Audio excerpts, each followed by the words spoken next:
આજે જે સ્થાનિક સ્વરાજની ચૂંટણીનું આજે જે પરિણામ આવ્યું એમાં જે તાલુકા પંચાયત અને જિલ્લા પંચાયતમાં આપણે ખૂબ જ મોટી લીડોથી જીત્યા છે એ આ વડાલી તાલુકાના ઇતિહાસમાં પહેલી વાર બન્યું છે. એમાં આપણે જે રીતે સ્થાનિક સ્વરાજની ચૂંટણી હતી એમાં જે નરેન્દ્ર મોદી સાહેબની જે યોજનાઓ હતી એ યોજનાઓ થકી અને અમારા જે વર્ષો જૂનું લગભગ અમારા રમણલાલ વોરા સાહેબે અહીંયા એટલો વિકાસના કામ કરેલા છે. એમનો વર્ષો જૂનો જે લોક સંપર્ક અને એમની જે પ્રવાસ આ બધું મળીને અને સાથે સાથે અમારી જે યુવા શક્તિએ જે રીતે કામ કર્યું છે એમને ના રાત જોઈ છે, ના દિવસ જોયો છે, ના તડકો જોયો છે અને એ રીતે કામ કર્યું અને આજે કામનું પરિણામ રૂપે આજે અમે 16 સીટમાંથી તાલુકા પંચાયતની 16 સીટમાંથી 12 સીટ અમે હાસિલ કરી છે અને એ પણ બહુ જંગી મતોથી. અને સાથે સાથે અમે જે જિલ્લા પંચાયત બે જિલ્લા પંચાયત હતી, એક મોર સીટ અને એક નાદરી સીટ, બંને જિલ્લા પંચાયતોએ એક લગભગ 45 સુધી પણ વધારો વોટથી બંને જિલ્લા પંચાયતો સીટ આપણે જીત્યા છીએ. એ અમારા જ મહામંત્રી અને અમારા ખરેખર સલાહકાર કહીએ તો એમને જે એમનું સૂચનથી અમે જે કાર્ય કર્યું અમારા ગિરીશભાઈ બ્રહ્મભટ્ટ અને જે અમારા અનુભવી કાર્યકર્તાઓની વાત કરવા જઈએ તો કાર્યકર્તા એટલે શું કહેવાય, કાર્યકર્તાએ જે રીતે મહેનત કરી છે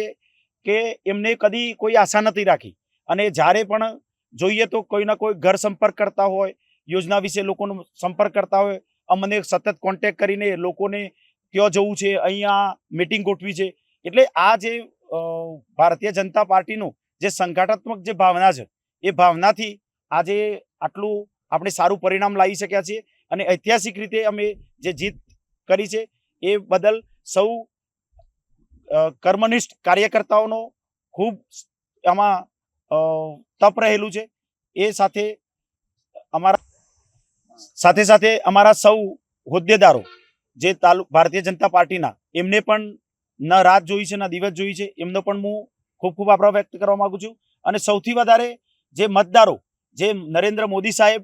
અને ભારતીય જનતા પાર્ટીના કામથી જે એમને મત આપ્યા છે એ મતના આધારે આજે આવો અમે ઐતિહાસિક જીત હાસિલ કરી છે. એ બદલ મતદાતાઓનો પણ ખૂબ ખૂબ આભાર. ભારત માતા કી જય. આજ રોજ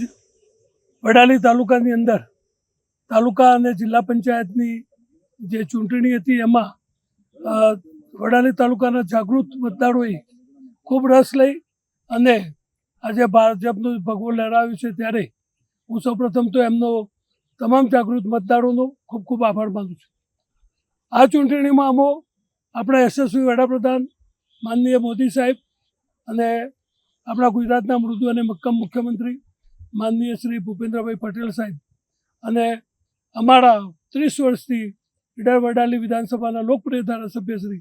અને વિકાસ પુરુષ કહીએ રમણલાલ વોરા સાહેબે જે કામો કરેલા છે એ કામોના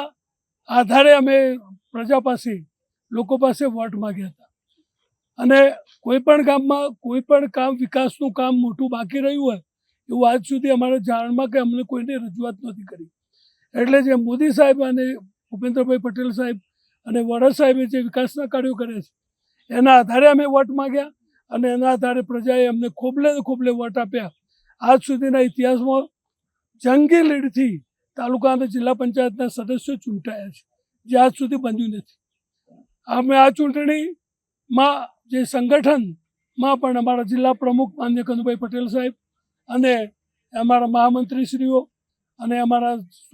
તાલુકાના પ્રભારી શ્રી સુરેશભાઈ ભગત આ બધાનું અમને સતત માર્ગદર્શન મળતું રહ્યું અને અમારા જે યુવાન કાર્યકર્તાઓ છે એ ખડે પગે રહ્યા. આટલી ગરમી, અસહ્ય ગરમી હોવા છતાં એમણે ગરમીની પરવા કર્યા વગર એમણે ઘરે ફરીને જે પ્રજાની મુલાકાતો લીધી એનું આજે અમે પરિણામ મેળવી રહ્યા છીએ. ત્યારે ફરીથી હું આ તબક્કે આ વિજય એ અમારો નહીં પણ આ વિજય માન્ય મોદી સાહેબ, માન્ય ભૂપેન્દ્રભાઈ પટેલ સાહેબની સરકાર અને માન્ય રમણલાલ વોરા સાહેબે જે વિકાસના કાર્યો કર્યા છે એનો વિજય હું માનું છું અને આનો યશ એ ત્રણને ફાળે જાય છે.